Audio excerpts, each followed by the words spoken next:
Hello, this video will go over tools for literature search and reference management. Today's tutorial will mainly go over Google Scholar and Zotero.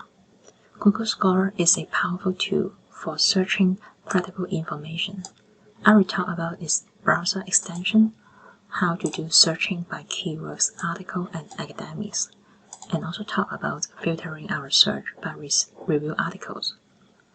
For Zotero, which is a user-friendly software for managing research resources, I will go over installations and recommend plugins and how to create group folders and add resources. So, for the browser extension of Google Scholar, you can find the icon on the tab and click it to start using this extension. Enter your search term and it will return you with the search result. To search literature, the most simple way is to search by keywords. If you use quotation mark around a search term, that means to search with the exact phrases. But related words may not be displayed. You can use AND in between search terms to narrow down the result. Results must contain all your chosen terms. And you can use OR in between search terms to broaden your search results. Result will include either any of your chosen terms. So, if you would like to exclude a particular topic, you can use the minus sign before a search term. Please do not put a space between the minus sign and the search term. From the list of articles, you can see two links under a particular document. You can use Cite By and related articles to identify relevant words. The Google Scholar profiles provide a simple way to search publication of a particular scholar. You can search through their list of articles to identify relevant articles. And you can filter your search by applying filters. The filter function will limit your search results from a particular type of publications, such as review articles. To use the browser extension of Google Scholar, you have to first add these features to Chrome. If you haven't done it before, you can find and select the Google Scholar button from Chrome Web Store, and then click and add to Chrome. You will find the icon of Google Scholar button after you add the extension.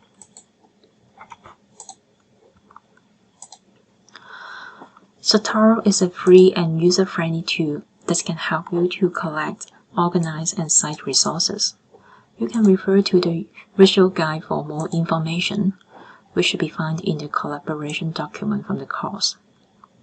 And there are two videos introducing the step of installation and setup.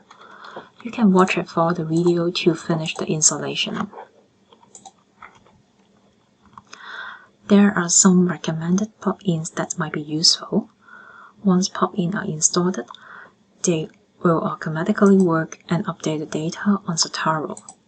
If it's not working, then try right-click on the resources and select the information you like. If this still doesn't work or an error pop up, then it means that the data you are looking for isn't available. Zotero helps to add citations, but it might not work for all resources. Zotero is an open resource that needs more metadata support or contributions for missing data.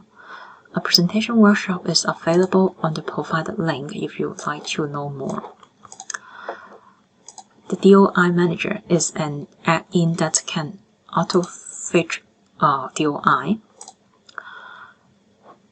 PubPeer is a post-publication peer-reviewed platform.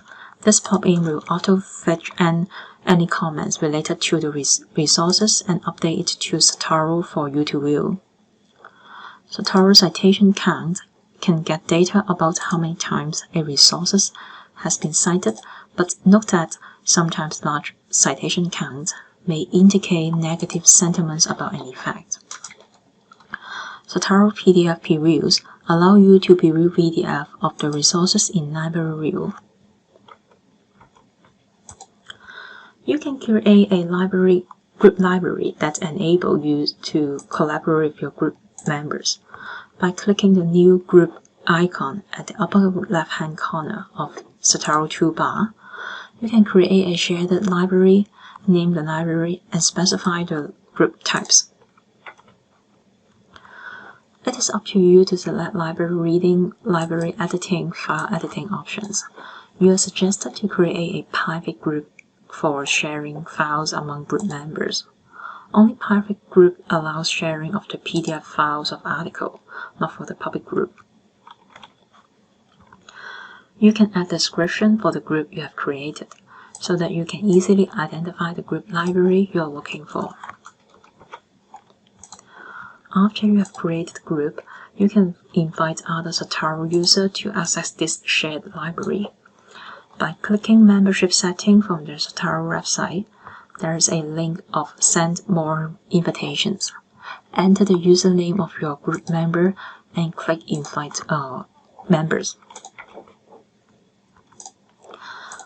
Newly created group file folder might not show up immediately. You can try restarting the application. So for adding resources, there is an example for the Zotero extension of Google Scholar. You just simply click the icon on the tab to save the results. You can select particular items you would like to save. By default, it will save to My Library, but you can switch to your group library folder. Zotero also works on other pages, like YouTube, Google Slides, and other websites. So you can also save them to your Zotero library too. Once you have saved articles, you can find them in your library. By clicking on the item, you can see more details about it. You can access the PDF files of this article if it is available. Sometimes, errors like this might pop up when you have saved multiple items. A possible solution is to save items one by one using Google Scholar. There is a My Library function of Google Scholar.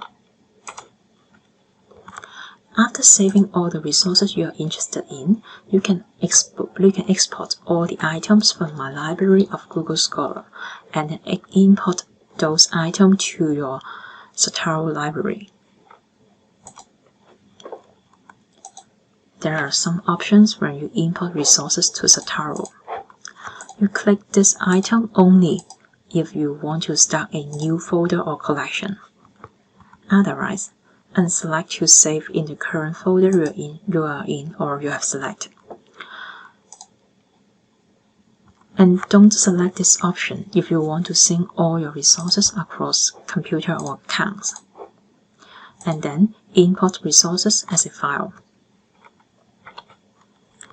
Finally, you will be able to find the imported items in your folder. This is the end of today's tutorial. If you still found something unclear, please feel free to ask questions via Slack.